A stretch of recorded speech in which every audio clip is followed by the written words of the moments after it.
고린도전서 1장 18절 말씀, 십자가의 도가 멸망하는 자들에게는 미련한 것이요 구원을 받는 우리에게는 하나님의 능력이라. 기록된 바 내가 지혜 있는 자들의 지혜를 멸하고 총명한 자들의 총명을 폐하리라 하였으니, 지혜 있는 자가 어디 있으며 선비가 어디 있느냐? 이 세대의 변론자가 어디 있느냐? 하나님께서 이 세상의 지혜를 미련하게 하신 것이 아니냐? 하나님의 지혜에 있어서는 이 세상이 자기 지혜로 하나님을 알지 못하므로 하나님께서 전도에 미련한 것으로 믿는 자들을 구원하시기를 기뻐하셨도다. 유대인은 표적을 구하고 헬라인은 지혜를 찾으나 우리는 십자가에 못 박힌 그리스도를 전하니 이르기는 거리끼는 것이요 이방인에게는 미련한 것이로되 오직 부르심을 받은 자들에게는 유대인이나 헬라인이나 그리스도는 하나님의 능력이요 하나님의 지혜니라. 하나님의 어리석음이 사람보다 지혜롭고 하나님의 약하심이 사람보다 강하니라. 형제들아, 너희를 부르심을 보라. 육체를 따라 지혜로운 자가 많지 아니하며 능한 자가 많지 아니하며 문벌 좋은 자가 많지 아니하도다. 그러나 하나님께서 세상에 미련한 것들을 택하사 지혜 있는 자들을 부끄럽게 하려 하시고 세상에 약한 것들을 택하사 강한 것들을 부끄럽게 하려 하시며, 하나님께서 세상에 천한 것들과 멸시받는 것들과 없는 것들을 택하사 있는 것들을 폐하려 하시나니, 이는 아무 육체도 하나님 앞에서 자랑하지 못하게 하려 하심이라. 너희는 하나님께로부터 나서 그리스도 예수 안에 있고 예수는 하나님으로부터 나와서 우리에게 지혜와 의로움과 거룩함과 구원함이 되셨으니, 기록된 바 자랑하는 자는 주 안에서 자랑하라 함과 같게 하려 함이라. 아멘. 31절 말씀, 기록된 바 자랑하는 자는 주 안에서 자랑하라 함과 같게 하려 함이라. 자랑할 것 같으면 주 안에서 해라. 우리가 자랑할 것은 그리스도 예수 십자가의 공로밖에 없다는 것입니다. 여러분, 오늘 본문에 있어서 가장 핵심 키워드는 십자가의 도입니다. 18절, 십자가의 도가 멸망하는 자들에게는 미련한 것이요 구원받는 우리에게는 하나님의 능력이라. 십자가의 도 한번 동그라미 쳐보시죠. 멸망하는 자들은 어떤 사람이냐면 이방인, 믿지 않은 자들, 부르심을 받지 못한 사람들.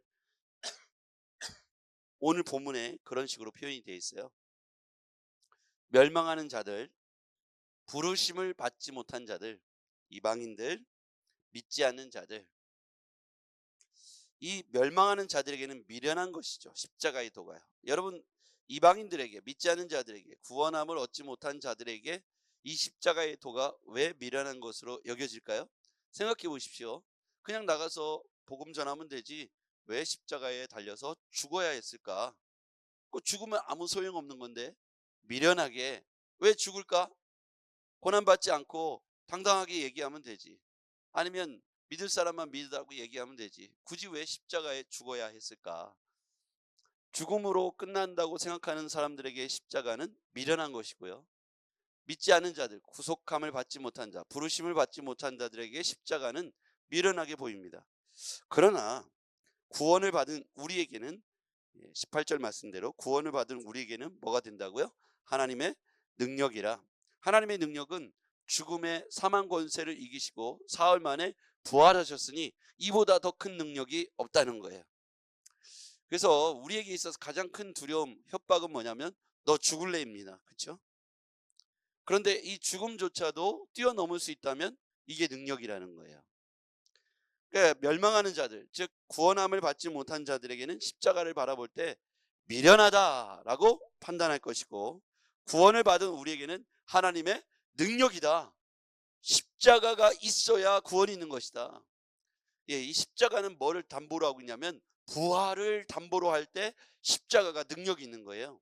부활이 없는 십자가는 고통으로 끝나고 사망과 저주 아래 놓인 것이지만 사망과 저주의 권세를 끊어버리고 부활하셨기 때문에 이 십자가의 도가 능력이 있다는 것입니다. 죽음의 공포를 이겨낼 수 있는 것은 천국 소망이 있어야 합니다. 죽어도 죽는 것이 아니라는 분명한 부활신앙이 있을 때 우리가 십자가의 도를 자랑할 수 있게 되는 것이죠.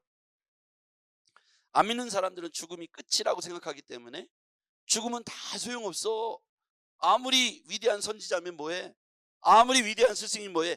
죽으면 끝이지. 근데 예수님은 죽음 이후에 부활하시고 이 땅에 40일 동안 계시면서 제자들과 함께 제자들에게 다시 한번 레슨해 주시고 가르쳐 주시고 그들에게 나타나셔서 부활의 산 소망을 제자들을 통해서 증인으로서 선포하도록 자신의 존재를 친히 나타내 주셨습니다. 우리는 그것을 가지고 멸망하는 자들에게 가서 십자가에 미련한 것을 오히려 자랑하고 하나님의 능력이 됨을 선포하시길 바랍니다.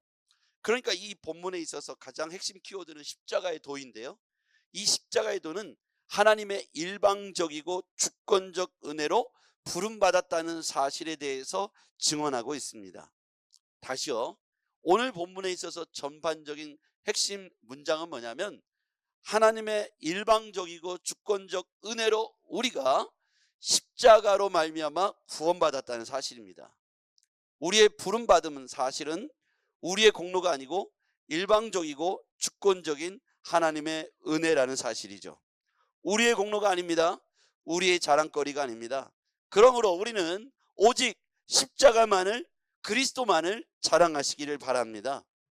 이방인들이 밀어나다 가는 것으로 예수님은 당당하게 승리하셨습니다. 죽으면 끝이라고 말하는 사람들에게 부활의 산 증인이 되어 주셨습니다. 우리는 이제 부름받은 사실 앞에서 큰 은혜를 입은 자로서 이 큰 은혜를 입은 것을 가볍게 여기지 마시기를 바랍니다. 죽음의 공포가 우리를 둘러싸고 있을 때 우리는 벌벌벌 떨게 되죠. 그런데 이 죽음의 공포를 뛰어넘으면, 죽음조차도 뛰어넘으면 무서울 게 없더라고요. 말기암을 만나거나 우리가 어떤 극단적인 어려움을 만났을 때 우리 안에 공포가 밀려오잖아요. 이제 죽었다. 근데 여러분, 부활의 산 소망이 우리 안에 확신이 될 때 죽음조차도 나를 이 고통에 가둬놓을 수 없다고 믿음이 생길 때 내 안에 내일 하나님의 부르심을 받아 이 땅에서 존재하지 않는다 할지라도 부활의 산 소망이 있다면 우리는 아멘 할렐루야 하면서 오늘을 살게 될 줄 믿습니다. 오늘을 불안하고 힘들게 사는 건 내 안에 부활의 산 소망이 없기 때문 아닐까요? 죽음의 공포가 나를 올가매면요, 우리는 생명을 단축할 수밖에 없어요. 내 안에 온 세포들이 죽음을 두려워하기 때문이죠. 근데 내 영혼이, 내 삶의 모든 것들이 부활의 산 소망을 갖는다면 오늘 죽음조차도 우리를 올가맬 수 없게 될 것이고, 오늘 내일 모레 그 어느 날 어느 때 주님이 부르시더라도 아멘 할렐루야 하면서 평강 가운데 하나님께로 나아가게 될 줄 믿습니다. 여러분과 저에게 죽음조차도 가둘 수 없는 부활의 산 소망이 있기를 주의 이름으로 축복합니다. 이 십자가의 도가 여러분에게 신비가 아니고 믿어지는 세계가 되었으면 좋겠습니다. 하나님의 이 신령한 세계는요, 사람들이 미련하다고 여기는 건 그들은 눈으로 보고 귀로 듣는 것을 전부라고 여기기 때문입니다. 자기 눈앞에 보여지는 것이 전부라고 여기기 때문이에요. 그러니까 죽는다는 것, 눈에 보이지 않는 다른 세계에 대한 이야기, 천국에 대한 소망, 우리의 본향, 저 천국, 이런 근원적인 삶의 문제들을 사람들은 생각하려 하지 않습니다. 그래서 막연히 두려워하면서 이 땅에서 오늘을 즐기려고만 합니다. 그래서 눈에 보이는 세계를 쫓아가는 사람들에게 십자가의 도는 미련하게만 들린다는 것이죠. 사람이 얼마나 약합니까? 작은 세포, 작은 바이러스에도 무너지고, 작은 말, 작은 어떤 사람들의 행동에도 우리는 마음이 무너지는 존재입니다. 그렇게 연약한 존재가 인간이죠. 사람들이 아무리 지혜롭다고 말해도 얼마나 무기력한지 모릅니다. 우리는 이제 사람들의 그 지혜를 쫓아갈 것이 아니라 하나님께서 우리를 구원하신 그 구원의 감격, 십자가의 도를 우리 속에, 마음속에 새기고 그려놓고 그렇게 사시길 바랍니다. 예수의 흔적이, 십자가의 도가 여러분의 가슴팍에 새겨지기를 바랍니다. 우리도 세상 살면 눈에 보이는 거에 흔들려요. 안 좋은 걸 보면 내 마음이 흔들리고요, 좋은 걸 보면 흥분하고요, 안 좋은 얘기를 들으면 내 마음이 침체되고요, 안 좋은 상황에 직면하고 그걸 보게 되면 내 마음이 또 침체되고 다운되고 함몰되고 거기에 빠져서 우울해지고 슬퍼지고 죽고 싶고 우리도 모르게 그런 것에 딱 갇혀버려요. 그걸 한 방에 해결할 수 있는 건 부활의 산소망입니다. 내 옆에 있는 사람도 내 앞에 있는 사람도 누구나 동일하게 십자가의 도 앞에서는 그도 나도 동일한 존재라는 거예요. 성경은 뭐라고 얘기합니까? 22절로 한번 가볼게요. 22절 같이요. 시작. 유대인은 표적을 구하고 헬라인은 지혜를 찾으나 우리는 십자가에 못 박힌 그리스도를 전하니 이 유대인에게는 거리끼는 것이요 이방인에게는 미련한 것이로되 오직 부르심을 받은 자들에게는 유대인이나 헬라인이나 그리스도는 하나님의 능력이요 하나님의 지혜니라. 하나님이 어리석음이 사람보다 지혜롭고 하나님의 약하심이 사람보다 강하니라. 아멘. 24절 거기요. 오직 부르심을 받은 자들에게는, 거기 한번 동그라미 쳐보시죠. 부르심을 받은 자들에게는 유다인이나 헬라인이나 그리스도는 하나님의 능력입니다. 십자가의 도가 하나님은 능력이에요. 부르심을 받은 자들에게는 하나님의 지혜입니다. 하나님의 어리석음이 사람보다 지혜롭고 하나님의 약하심이 사람보다 강하다는 것이죠. 여기서 우리 깨달을 수 있는 건 뭐냐면 우리는 그러므로 철저하게 그리스도의 십자가만 자랑하시길 바랍니다. 우리가 아무리 지혜롭다고 여겨도 하나님의 미련함만 못하고요, 아무리 인간이 강하다고 스스로를 과장하고 포장하고 어떤 것으로 핵무기로 가득 채운다 할지라도 그의 연약한 내면 속에 작은 바이러스 안에도 무너지고 작은 말에도 상처를 받고 무너지는 인생이 아무리 핵무기를 두르고 로봇을 AI를 산다 할지라도 그들에게 있어서 필요한 것은 누구나 그리스도의 십자가인 줄 믿습니다. 이것이 약한 자든 강한 자든 하나님 앞에서는 모두 다 약한 자예요. 그가 지혜롭다고 아무리 해도 하나님의 미련함만 못하다는 거예요. 그러니 누구도 그 앞에서 십자가의 도 외에 자랑할 것이 없는 줄 믿습니다. 우리가 대단한 존재처럼 여겨지지만 하나님 앞에서 우리는 그저 구원받아야 할 연약한 육체를 갖고 있는 존재, 연약한 존재에 불과하다는 거예요. 자, 26절. 형제들아 너희 부르심을 보라. 육체를 따라 지혜로운 자가 많지 아니하며 능한 자가 많지 아니하며 문벌 좋은 자가 많지 아니하도다. 부르신 사람들의 면면을 보니까 별로 잘 나가는 사람들이 없는 거예요. 육체를 따라 보니까 지혜롭거나 능한 자가 많지 않고 문벌 좋은 자가 없다는 거예요. 그 이유가 있어요. 27절 시작. 그러나 하나님께서 세상에 미련한 것들을 택하사 지혜 있는 자들을 부끄럽게 하려 하시고 세상에 약한 것들을 택하사 강한 것들을 부끄럽게 하려 하시며 하나님께서 세상에 천한 것들과 멸시받는 것들과 없는 것들을 택하사 있는 것들을 폐하려 하시나니 그 이유가 29절 시작. 이는 아무 육체도 하나님 앞에서 자랑하지 못하게 하려 하심이라. 아멘. 그러니까 하나님께서 역설적으로 하시는 거죠. 가장 연약한 세상에 미련한 사람들, 그 사람들을 택해서 지혜롭다고 말하는 사람 부끄럽게 하는 거예요. 하나님께서 세상에 가장 약한 사람들을 택해서 강하다고 말하는 사람들을 부끄럽게 하시고요, 또 없는 사람들을 택해서 있는 사람들을 폐하려고 하신다. 그러니까 하나님 앞에서 자랑할 수 있는 존재는 아무도 없다는 거예요. 오직 뭐만 자랑해야 된다? 십자가만 자랑해야 된다. 그 얘기를 하시는 거예요. 아무든지 하나님 앞에서 어떤 육체도 자랑하지 못하게 하려 하십니다. 여러분 생각해 보면 옛날에 뭐 왕이라고 했던 사람, 대통령이라고 했던 사람, 뭐 영부인이라고 했던 사람, 그들의 말로를 보십시오. 대통령에서 내려와서 이렇게 초라한 모습들을 보면 그도 한 연약한 인간이요. 아무리 잘 나갔던 사람도, 부귀 권세를 누렸던 사람도 쭈글쭈글해지고 마지막 본향에 가야 할 결정적인 순간이 되면 그들은 하나님 앞에서 심판을 받아야 될 연약한 인간에 불과하다는 겁니다. 세상의 흥망성쇠를 아무리 쥐락펴락했던 사람들도 하나님 앞에 서면 연약한 육체에 불과하다는 겁니다. 그러나 하나님께서 미련하고 연약한 우리와 같은 저와 같은 사람을 통해서 하나님은 위대한 역사를 이루어내시고 능히 자신들을 자랑하는 사람들을 부끄럽게 하신다고 말씀하십니다. 시골교회에서 이렇게 다니다 보면 권사님들, 집사님들 보면 배움도 짧으시고 사실은 초등학문도 못 나오신 분들인데 기도의 능력, 말씀의 지혜, 생활의 지혜, 삶의 지혜, 신자로서의 지혜를 보면 박사들보다 나을 때가 굉장히 많습니다. 그 단순히 연륜이 있으셔서 그럴 수도 있습니다만 말씀을 보고 성령으로 충만하니까 지혜롭게 말씀하시고 지혜롭게 덕스럽게 그렇게 사시는 걸 보면서 문벌 좋은 자가 저분 앞에 오면 부끄러움을 당하겠다. 모두 다 그런 건 아닐 수 있어요. 그러나 하나님께서 함께 하시면서 약한 자들을 오히려 많이 배웠다는 사람들 또는 많이 가졌다는 사람들, 세상 속에서 권위 있다는 사람들을 부끄럽게 하신다는 거예요.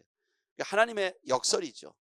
자, 오늘 이 전체의 어떤 그 끌고 가는 말씀의 어떤 구성은 역설적으로 되어 있어요.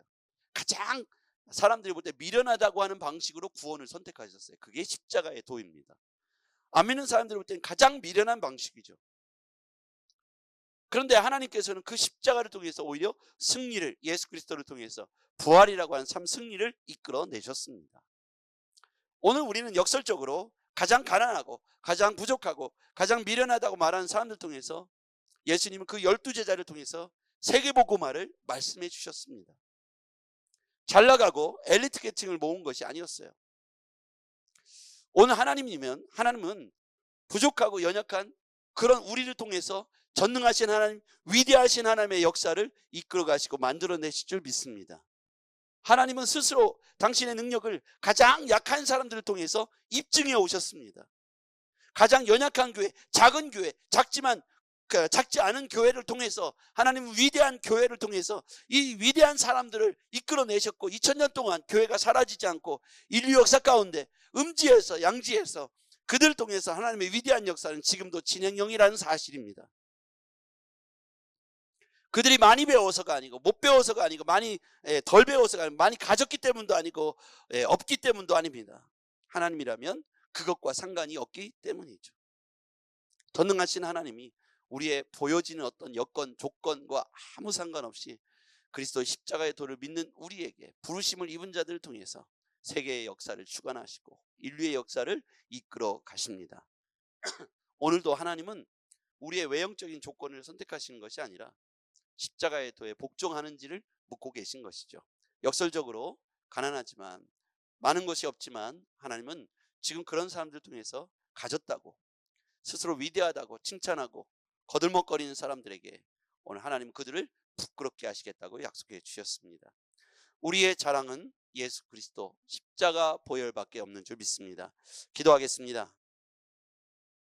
전능하신 아버지 하나님 감사합니다. 십자가 도 외에는 우리가 자랑할 것이 없음은 가장 미련하고 가장 연약한 우리를 통해서 우리를 부르시고 우리를 구원 얻게 하시며 이 땅에서 그리스도의 복음을 전할 수 있는 그런 산 그리스도인으로 신자로 우리를 부르셨음에 감사합니다. 아버지 하나님, 우리의 삶이 무가치하지 아니하고 또 어떤 누구도 무가치하지 아니함은 그들을 위하여 그리스도께서 친히 십자가에 달려 죽으셨기 때문입니다. 그의 죽으심과 부활하심이 우리에게 소망이 되었습니다. 아버지 하나님, 우리도 지금의 현재 여건과 눈에 보이는 것, 들리는 것에 우리의 인생의 모든 걸 걸지 말게 하여 주시고, 보이지 않지만 지금도 우리를 구원하신 그 예수 그리스도를 우리의 자랑으로 삼고 오늘을 이겨낼 수 있도록 도와주시옵소서. 내일의 소망은 그리스도 예수, 그 십자가 보혈 부활하신 예수 그리스도밖에 없는 줄 믿습니다. 예수님의 이름으로 기도하옵나이다. 아멘.